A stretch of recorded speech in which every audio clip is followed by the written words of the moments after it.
Hi everyone, thank you, Amy. So it's my pleasure to be moderating this panel on identity today. My name is Lucie Laurendon. I work as Head of Product Marketing at Equativ. So through today's conversation, we aim to talk about one solution, one cookieless solution, alternative IDs. And we aim to prove that alternative IDs have emerged as a pivotal tool for offering pathways in the post-cookie era. In this panel session, we'll share actionable insights and strategies for maintaining addressability and discuss how working with alternative ID partners is a key to long-term success. So today I have great speakers with me. I'd like to start with a quick round of intros. Can you briefly share who you are and a few words about what you do and your company, please? Sara, go first. Thank you very much.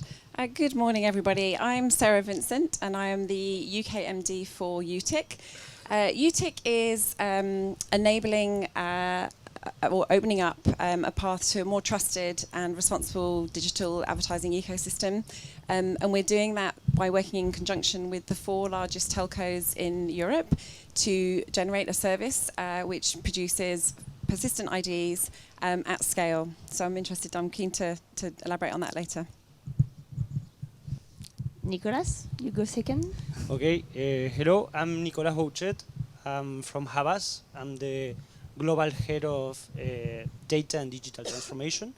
And since 2022, I guess, we are navigating the cookieless era, making a lot of tests around the globe in Latin America and also in Europe, in Germany and Spain. Hi everyone. My name is Alban Villani. I'm the CEO of Epsilon for Europe and Asia. Epsilon is part of the Publicis group, and you can think about us as the technology arm of the group. So we provide a lot of solutions that revolve around something we call Core ID, which is an identity resolution service. Nice to meet you all. Thanks. So since we are here to talk about identity, are there any interesting figures that you can share to open the discussion? Sara? Okay, I don't know if they're interesting stats. They're probably a little bit more concerning.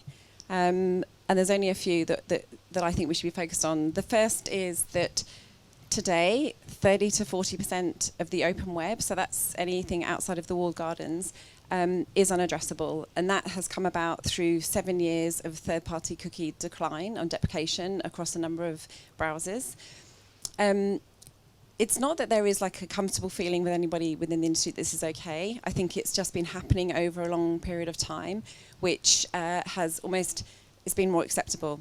And so when you kind of wake up today and find ourselves in this position with a high percentage of unaddressable audience. The second stat I would say on that is that if you think about what that actually means, so for publishers, that's incredibly impactful on how they're monetizing their inventory.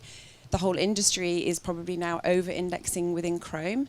So when Chrome deprecates, that will be an even bigger pull for everybody. I was talking to a friend of mine in London who is a consultant for a number of brands, and he said he's having more and more conversations now where if brands are looking at their analytics and seeing actually where their sales are coming from, if you look at the bigger picture, you see that probably 30% of sales are coming through Safari. But if you then dig down into channel, within display, it's only accounting for about 10%, which is a big, it's a big loss, and it's actually a big opportunity as well, where brands are underrepresented in these browsers today, where you probably actually have more affluent users as well. So it's a challenge for everyone as to where we are. And then I think the sort of the second figure really, which is very worrying, is of course when Google does deprecate the third-party cookie in Chrome, we're looking at about 80% addressability, which is, that is a dropping off a cliff moment, and is coming quite soon. It's interesting to note that the latest timeline push from Google was only a few months. In the past, it's been about 12 months or a year. So you can tell that Google is serious about this. This is going to happen. But more importantly, we shouldn't be waiting for that. We have a big problem today. Let's address that, use it as an opportunity to test and learn and grow and figure out a solution so that when that does happen with Chrome, we are actually in a really good place. Thank you, Sara. Well, I'm not sure I have very, very smart stats to share, but maybe more of an experience. Because I've read somewhere that 3/4 of the retailers out there don't really know the value that they can get out of their first-party data. My experience is that it's probably much higher than this. After discussing with a lot of them, they just haven't figured out what to do with the first party. They have started to activate a plan. They have seen that it's not working for the majority of the cases. And so now they are kind of panicking. And I think it's a pretty good situation, not necessarily for business, but it's a good situation because that's where, in situations like this, we can change things, in my opinion. So and in Cannes this year, I just see the same thing. I get the same feedback. People I don't think are ready for the change. They claim that they are. They claim that they know what identity is. Some of them started to build their own identity, believe it or not. I think this is going to be a monumental change in the next year, not in the next 5 years, in the next year itself. Nicolás, Let's do you have hope. something else? So yes, things are changing and are moving fast. And in terms of numbers, with the test that we have developed, we are seeing opportunities to grow, opportunities to explore new territories around new browsers and around additional reach and also additional conversions, because you can tie the identifiers and the solutions to the business results depending on your first-party data strategy as well. But we are seeing CPLs are decreasing. We are seeing 33% of additional reach with Safari, Firefox, and the good thing, and I'm optimistic, is we are seeing that solutions are working and the industry is working together. Thanks for sharing. So at Equativ, I'm not a speaker, but I will as well share some figures, because at Equativ, as a tech providers, we are seeing a lot of traffic. And so we are already seeing some cookieless traffic at Equativ. First of all, we have 45% of our traffic that is in-app. So for sure, there's no cookies on in-app. And on our side, we are seeing 13% that is on Chrome, that is on Safari or Firefox. But the good news for ID providers, if we are focusing on ID providers, is that we already have more than 50% of coverage with alternative IDs. So that's a good first step as well. So for sure, so now that we've set the stage, so let's talk about the challenges we are facing on the identity way. And so with the recent news that cookies deprecation is delayed yet again, at Utiq, what do you see as the main challenges for publishers in maintaining addressability while uploading privacy? I mean, it's a great question. It's a really big question as well. Publishers have had a really hard time for quite some time. They are, regardless of what type of publisher you are, traditional media owner, large news groups, smaller niche publishers, there is, like, fundamentally we're dealing with some massive challenges. And the lack of, to your point on first-party data, that's probably the first thing. So without a cookie, if you don't have, your coverage in first-party data of your audience, you are going to lose that addressability. And that's a very scary thing for publishers. How do you get that first-party data? You need to create an understanding of a value exchange with the user, creating a login strategy, and then, of course, a management plan around that, which isn't actually feasible for many, many publishers. And so that's a huge challenge that they're facing with. And then for those who do actually have first-party data, it's then around how do they dig into that and actually understand their customer more. We found in some of the tests that we've done that the users are on one single device are actually accessing content on the same from the same publisher across maybe 3 or 4 different points. So app, web, different browsers. Now publishers don't have that information, it's not available for them today. So that's a huge challenge of even those that do have first-party data, you cannot then manage it and monetize it. I think another thing has been that there isn't, and we talk a lot about this, of a silver bullet. I know publishers, particularly I'm from the UK, so I have a lot more insight into this market, but many publishers for a long time have been integrating lots and lots of different solutions because they just don't know which one will be the solution that gets adopted, which one's going to bring scale, which one will the brands lean into. And so a lot of time and energy and resources gone into that. And I feel for them because it's been over like 5 years or so that they have been doing that. But now I think it's a really interesting time. There are, as we've mentioned, there are solutions that work. Obviously, Utiq is one, but there are solutions out there which are actually addressing the needs, the use cases that these publishers have, but also in a really privacy-safe way. Because regulation is not going away; it's only going to get more and more. We'll see more and more clampdown on regulation as well. So, from publishers as well, they now need to be thinking about the solutions, the partners they work with, and ensuring that they are well consented, helping build that user, that value exchange with the user, and privacy first. Thank you, Sara. Alban, on your side, which challenges do you see on brands and advertisers? Sure. So yes, for me, I would say that I would see the challenges more on the retailer side, the brand side, more because we are dealing with them rather than with publishers. So I would say I would probably place that in two buckets. One is tied to privacy, and you touched a little bit on this. The real issue is we are in one of the strictest or maybe highest regulated place in the world, which is good because ultimately it means something for the end user. But at the same time, it means that all companies out there need to be prepared for this. Either, and obviously by hiring someone to take care of this, having a strong DPO always help. But it's also about making sure that you are ready to accelerate with this. Privacy discussions can take a long time, especially around identity resolution. So one of the first thing and the first challenges to overcome is to hire people who can understand it, not just on paper, but people who have experience with this. This is easier said than done. There are not so many people out there understanding it from a legal perspective.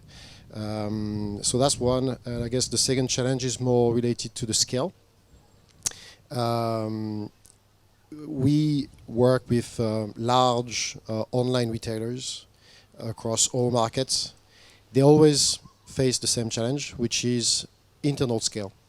What I mean by that is that if you want to take on a project that is tied to a unifying retail media on-site and off-site, if you want to activate digital based on your first-party data and you want to reach a certain scale, it means that you also need to have a lot of internal resources capable of taking care of that.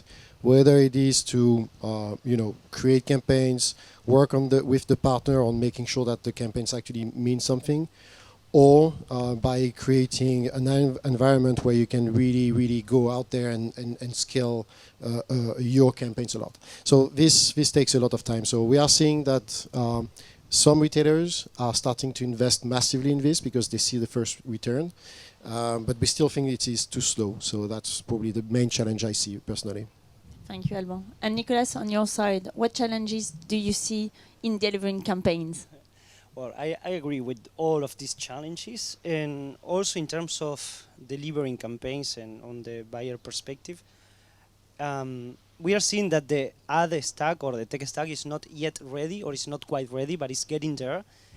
Remember on one of the first campaigns we launched with an identity provider, and we realized that the DSP was bidding for cookies instead of using the identifier. So that's something you need to take in consideration, how the tech stack is working, the transparency levels that they are offering, the access to data and the access to the reports. It's a game changer. I think that the industry is not yet ready, but we have a nice opportunity to collaborate and to be open and share and creating and sharing a learning agenda together.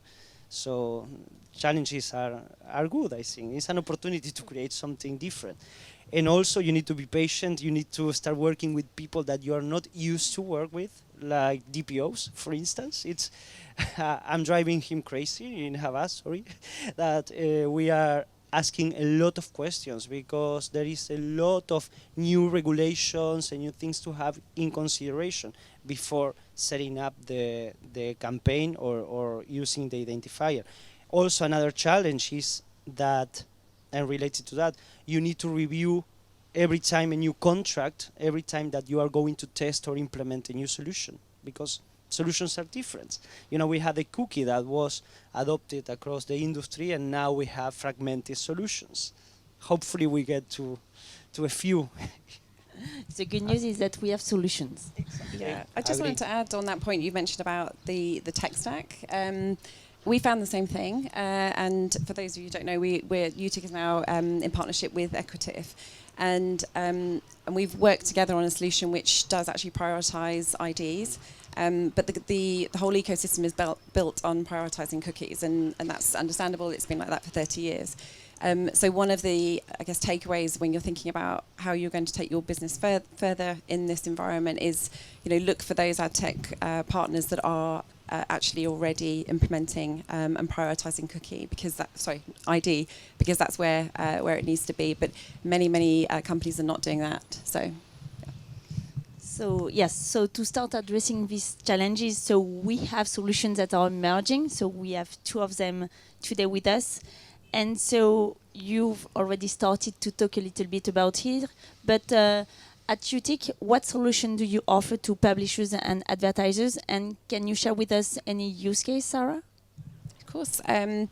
So we have three clients at Utiq, and that's really the way we think about it.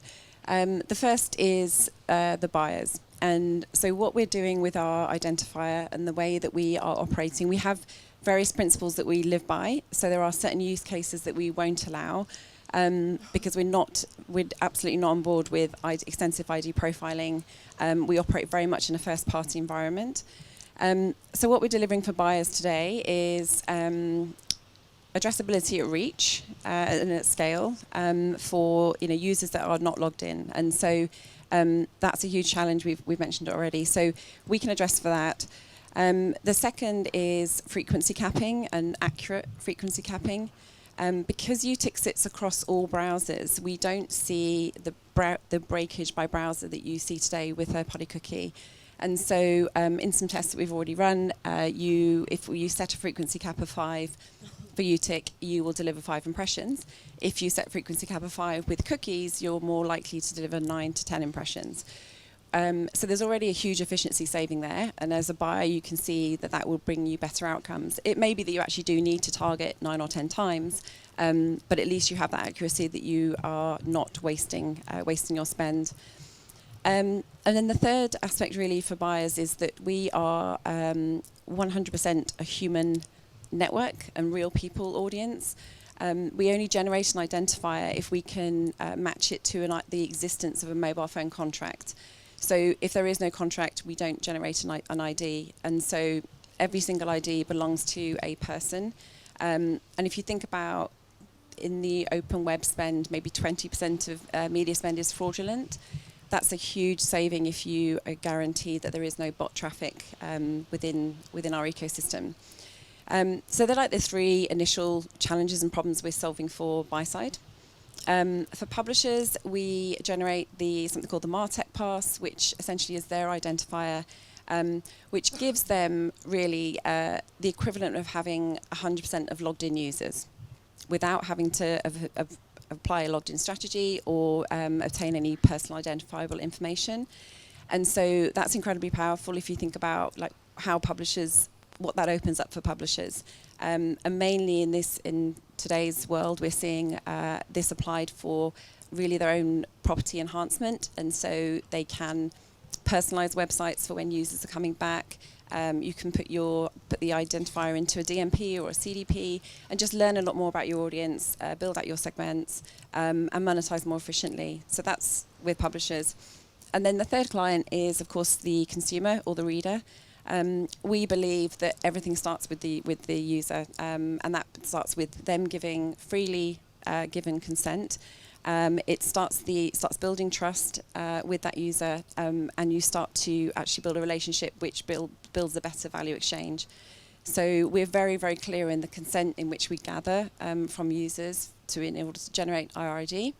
And then we have a consumer-facing portal called the Consent Hub, which customers and users can go to see all of the consents that they've given across the web and app, and they have the ability to revoke that consent at any time. It's not overly used, but the fact that it exists is really important. It gives the user agency, it gives them control, and it starts building that trust, which leads to all the very good things that we see. Alban, on your side, can you tell us a little bit more about Core ID? Yeah, sure. So maybe two things, I guess. The first one is the technology and then how we apply it. So technology, Core ID, as you mentioned, think about it as an identifier as well.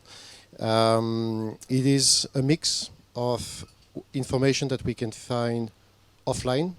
So we try to go as deep as possible, so name, address, information tied to a CRM, to data lakes. And then we tie this and we match it with information that we find online. That could be the cookie, that could be obviously the cookie ID and the mobile ID. And we absolutely need to make sure as well that we target individuals instead of devices, because that would be the worst. So Core ID is, think about it as just a way for us to then activate a lot of services and products. And so the products that we have around this, one is ensuring that we can activate on-site retail media for retailers. We can then follow the user and make sure that we provide off-site retail media campaigns. We can provide digital media activation across all the open web and direct publishers as well. And then on top of this, and that's the interesting part, we can tie this to existing loyalty programs and we can build this for the retailers.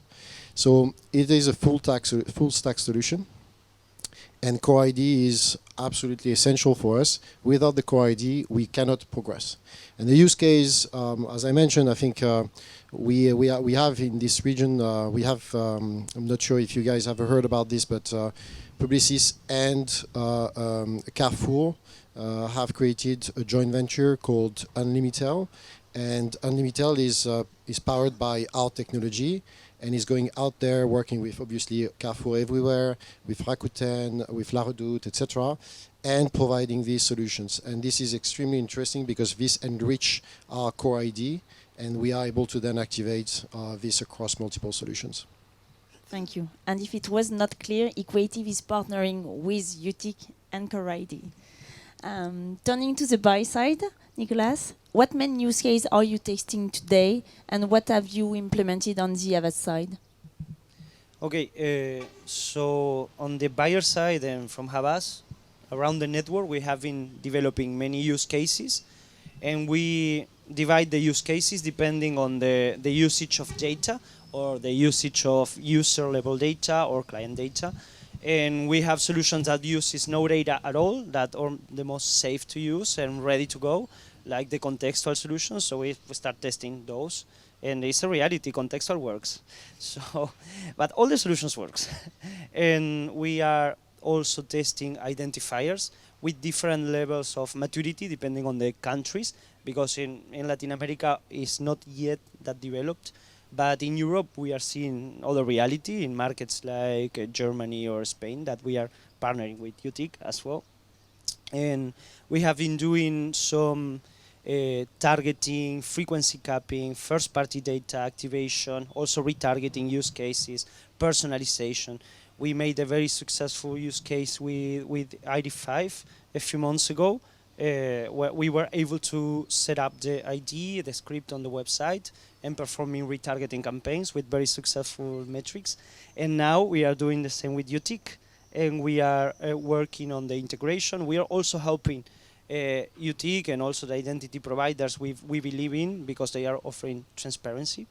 And we are working together with the publishers. So the adoption gets better because we need reach to work, and that's how we work. We partner and we integrate also with the publishers, and now we have developed a very successful use case in Spain with Utiq based on reach and frequency, and now we are launching the phase 2, which is retargeting case. We are setting up the consent consent pass of Utiq and integrating also into our platform, data platform, which is converged. We have a partner, and we are about to launch the retargeting campaign.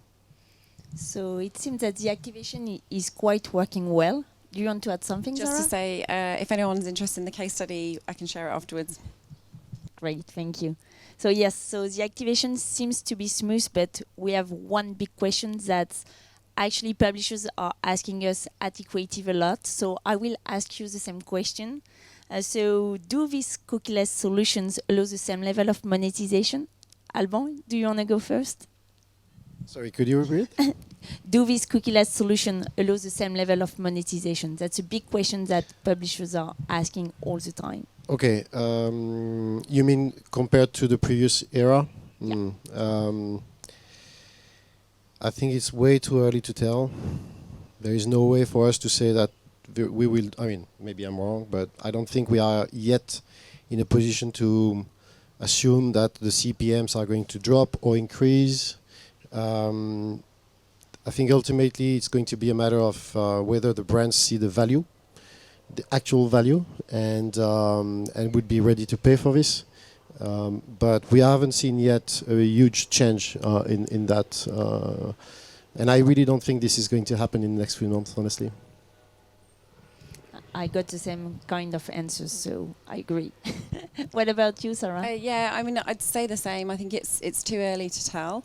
But what I do think we need to do is be really careful not to think about replacing cookies with something else and having the same mindset in terms of the numbers, the reach, the volumes, and then equating that to a CPM. I think in our case, we're looking at different numbers. We're looking at real people versus impressions, and so that's a smaller number, but it will bring a better outcome. And so I would be optimistic and predict that I think the CPMs I don't think they're going to be dropping.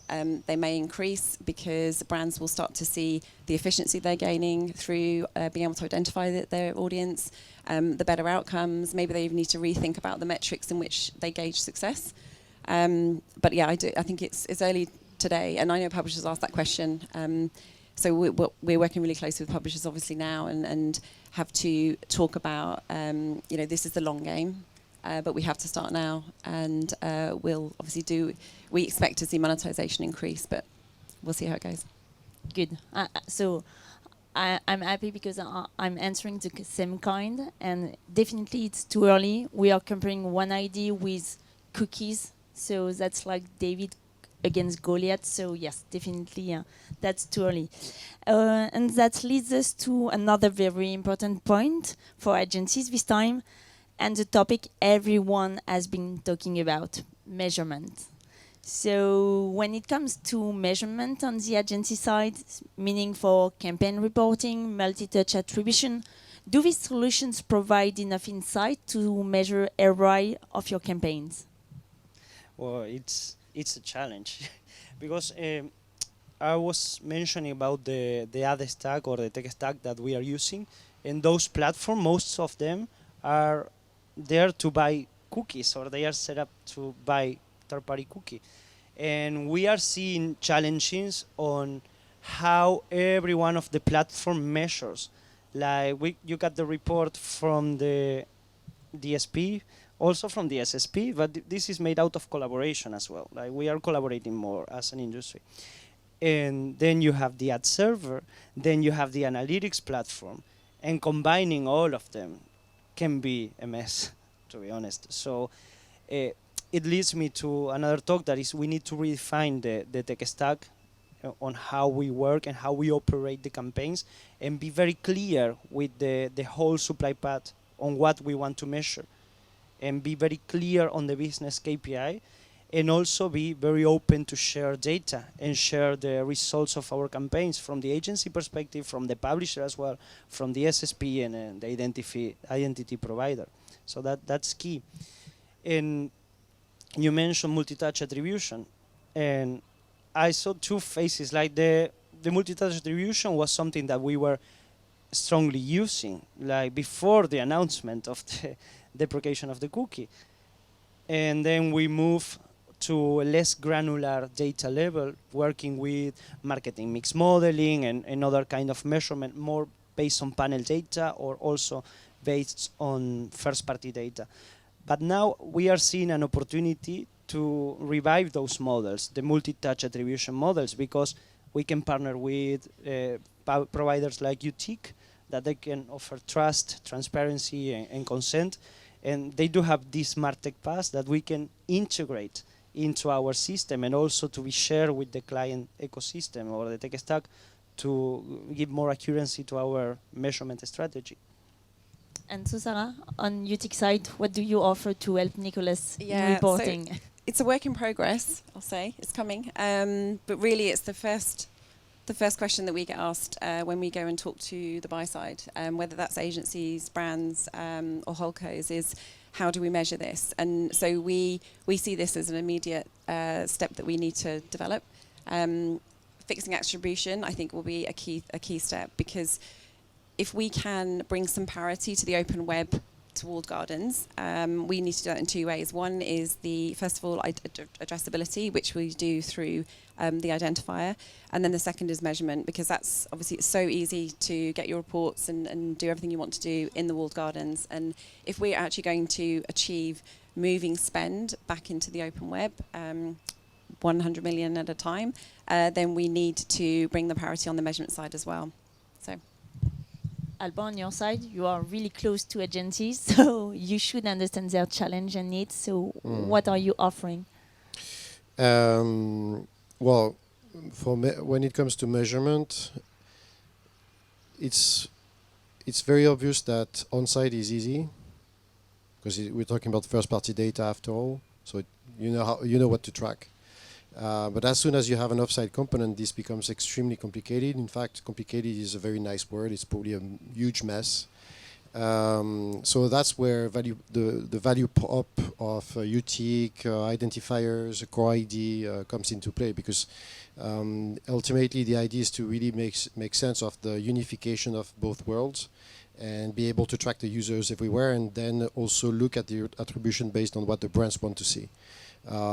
So it's I think we're already there. It's just more a matter of aligning the industry, making sure that the brands don't go crazy with measurement, because if you go if you want to go too granular and too deep, this will probably become a huge problem for you, because you forget that you have a performance base, but you also have a branding component that you need to think about. So there will be a need to some consulting from both sides, from the agency side, from the technology side. We need to also help the brands and the retailers to understand what kind of metrics to look at. So I don't really see it really as a challenge. I think it's a pretty cool opportunity for everyone. Thank you, Alban. You all talk about it. We have a lot of tests that are currently underway. We are talking about tests. I know cookies are still there, but as you mentioned, Sara, we need to move faster and move to the next phase. And so, in your opinion, what is needed today to move out of the testing phase into scaling and general usage, and particularly from the advertisers' perspective, because we know that publishers are starting implementing, but so do you have any? Yeah, sure. I think, yes, publishers, I think, are ready. And if they're not, they can very quickly be ready. But I think money talks at the end of the day. And so this will come, changes will happen when we start to see changes in where the money is spent, what brands are demanding, what agencies are working with brands on, and changing their focus and what the KPIs they're trying to achieve. So the more education we can do together, the more collaborative we can be, to educate on that side of things. I think that's where the movement will come. And brands themselves will then put pressure on the ad tech layer that needs work, as we said earlier. And then the publishers will follow, because that's where the money is. And so I think that's going to be one of the biggest, probably the pivots that would happen. Maybe before Nicolás, Alban, what do you see on the brands to really make them move to general usage? I think it's a natural evolution. I think they are coming anyway. Obviously, agencies play a big role in this. Whether it is the consulting arms of the agency or the actual media agency. I think it goes like this, right? The technology is educating the agency is then talking to the brands. We just need to make sure that there is no drop of knowledge from the technology side to the actual brand. I don't really see a big problem there. It's just that it's taking a bit of time. Sometimes it's frustrating. Yeah, that's also why we are here, I guess, because we want to explain and we want to share. So Nicolás, there's no problem. So what are you waiting for? I think we need to do more of this. This is collaboration. This is sharing. This is knowledge sharing, because we are building something new, and we are collaborating, and we need to keep collaborating as an industry. And for identifiers to succeed, let's see if Q1 2025. Let's see. We need to trust on them, to trust on the solutions, and to trust. I think that trust is made out of transparency, the transparency that they are offering, and also the collaboration they are willing to make. And we are seeing very good cases of collaboration out of this. And across the whole supply chain, it's not only with the agencies, but also with the advertisers, also with the tech companies, and as well with the publishers. So that's key, the collaboration and trust. I think just to add to that, I think like more of this, sure, but also more of the action. And I think that everyone, where those partners that are in a position to actually be testing now, so big spends, big buyers, brands, publishers that have resources to be able to test, actually have responsibility to share that knowledge across the industry, because their competitors are not fellow publishers in the open web. Their competitors are the walled gardens, and if that isn't done, then their businesses are significantly at risk. And so I think there is responsibility for those partners that have the resources to test, to talk about it, and drive the change. So at Equativ, we try as well to be part of the equation to help on this challenge. So as we are about at time, let's close out this discussion and with a look at the future. Please all take your crystal balls, and what one thing would you like to see change or in the immediate future when it comes to digital advertising as a whole, not only identity? Sara? Okay. I think if we can put the focus on the user, consumer, reader, the human, that's a really, really good starting point, because if we gather consent correctly, we adhere to privacy regulation, we consider the user and the consumer's requirements, we meet them, we then start to build trust. When we have that, we have more engagement from users. They spend longer on websites. They're more engaged with creative and advertising. And then the whole sort of flywheel just spins, because then you just have generally a better ecosystem with driving better outcomes for all parties. So humans first. Thank you, Sara. Nicolás? Well, adding on that, I like the human first approach. We don't need to forget that we are all humans. And I think this is my very personal opinion, that sometimes we are on this cookie-less mess because we created a mess around the cookie, like doing a lot of things and getting massive consent from the user. So now we have an opportunity to do things different and to start again collaborating, but also made out of democratization of the data and how we are going to use it, getting the consent and being very, very cautious about how we are gonna get and handle the user consent to do the actions that are gonna be beneficial for us, because we all want an open internet, an open web, And for that to happen, we need the publishers to be paid for their jobs. So I'm very optimistic about the future. My turn. Yes. So I think we have been discussing about personalization for probably 15 years now. I can see it happening. I'm quite excited about it, to be fair, because that was a real problem for us. The fact that sometimes we would not be able to really personalize at scale, or that would require too much resources internally. That was really an issue.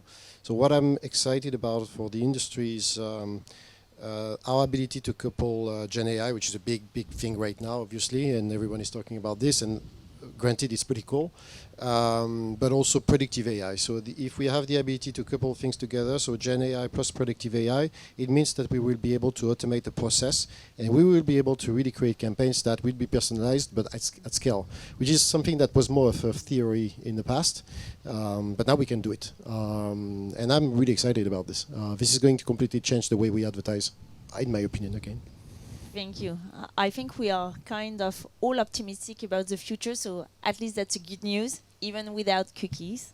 So thank you very much all for your time today. Please give a big round of applause for our speakers today. And I think that we have some time for some questions if you have.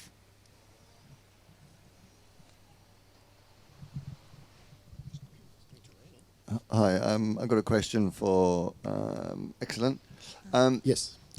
So, as you are you going to be using other technologies if they are of benefit for your clients, or is it always going to be your own technology?